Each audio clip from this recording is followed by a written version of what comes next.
Vous avez vu ce graphique chez tous les influenceurs finance? Bah moi aussi. Et on s'est tous fait avoir par la même erreur de débutant. Oubliez que le marché de l'or était intégralement contrôlé jusqu'en 1971. Ce graphique, c'est une illusion. C'est un des plus gros mensonges de la finance et aujourd'hui, je vais vous prouver pourquoi l'or n'est pas le rocher inutile qu'on vous vend et pourquoi, en fait, quand on compare l'or aux actions, par exemple, c'est incomparable. Et tout se joue sur une date précise, 1971. Bon alors, c'est vrai que pour moi, 1971, ça paraît assez loin dans le temps, mais il s'est passé quelque chose de particulièrement intéressant. Mais j'aimerais d'abord revenir pourquoi certaines personnes détestent l'or. Déjà parce que quand on regarde que détenir de l'or, ça rapporte 0,7% par an, ça fait pas très envie.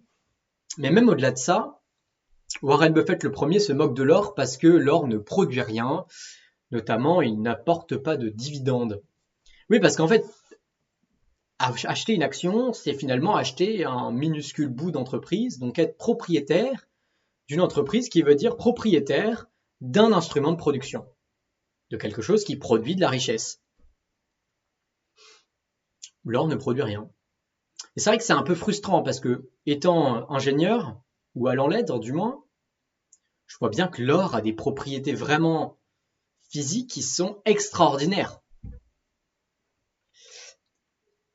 Donc pendant toute l'histoire moderne, l'or n'était pas un investissement, on peut le voir 0,7%. Mais en fait, ce qu'il faut comprendre, c'est que l'or, c'était l'argent lui-même. Pas le métal, hein. L'argent, le papier. En 1944, les accords de Bretton Woods sont signés. Le monde entier s'accorde sur une seule règle, que le dollar, c'est la monnaie de référence. Et le dollar est directement lié à l'or, et on fixe le prix de l'or à 35 dollars l'once d'or. Et donc c'est mathématique. Le prix de l'or ne pouvait pas monter depuis tout ce temps, il était fixé par la loi. Donc dire que l'or ne rapportait rien entre 1900 et 1971, c'est comme s'étonner qu'un billet de 10 euros vale toujours 10 euros 50 ans plus tard.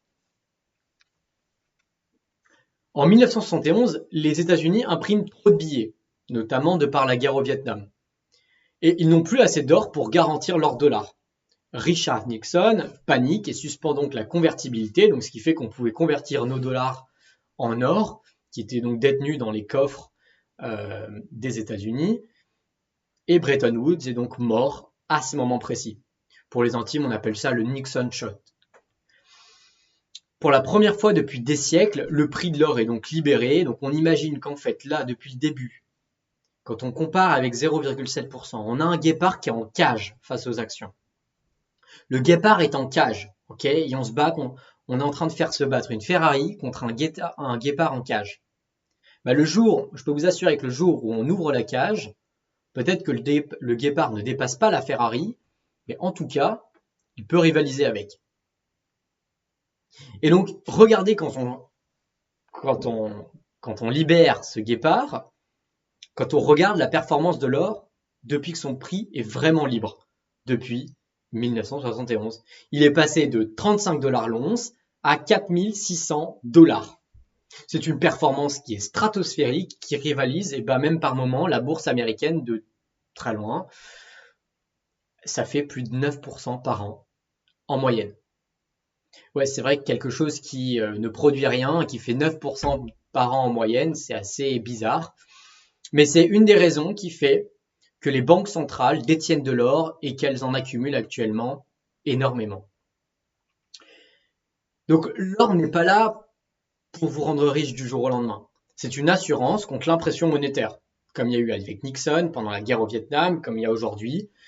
Et la prochaine fois qu'un expert vous montre ce graphique pour vous dire acheter des actions, ça vous rendra riche, l'or ne rend pas riche, vous savez qu'il a en partie tort. En partie parce que l'or avant 71, ce n'est pas l'or de maintenant. L'or de maintenant, c'est entre guillemets un actif à part entière, alors que l'or avant 1971, c'était l'argent lui-même. Donc en tout cas, si vous avez appris quelque chose aujourd'hui et que vous voulez comprendre comment le système financier fonctionne vraiment, n'hésitez pas à vous abonner et à soutenir la chaîne, ça fait très plaisir. Mais il y a quelque chose de plus.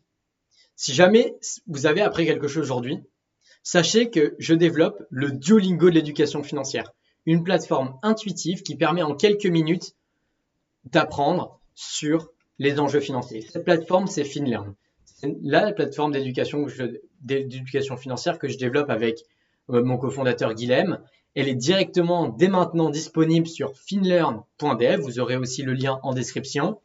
Donc vraiment, n'hésitez pas à y faire un tour et à nous donner aussi vos feedbacks parce qu'on est au début de l'aventure et l'aventure ne fait que commencer. Alors si jamais vous voulez en apprendre plus, rendez-vous sur FinLearn ou sur cette chaîne YouTube et dites-moi ce que vous voulez apprendre dans le futur.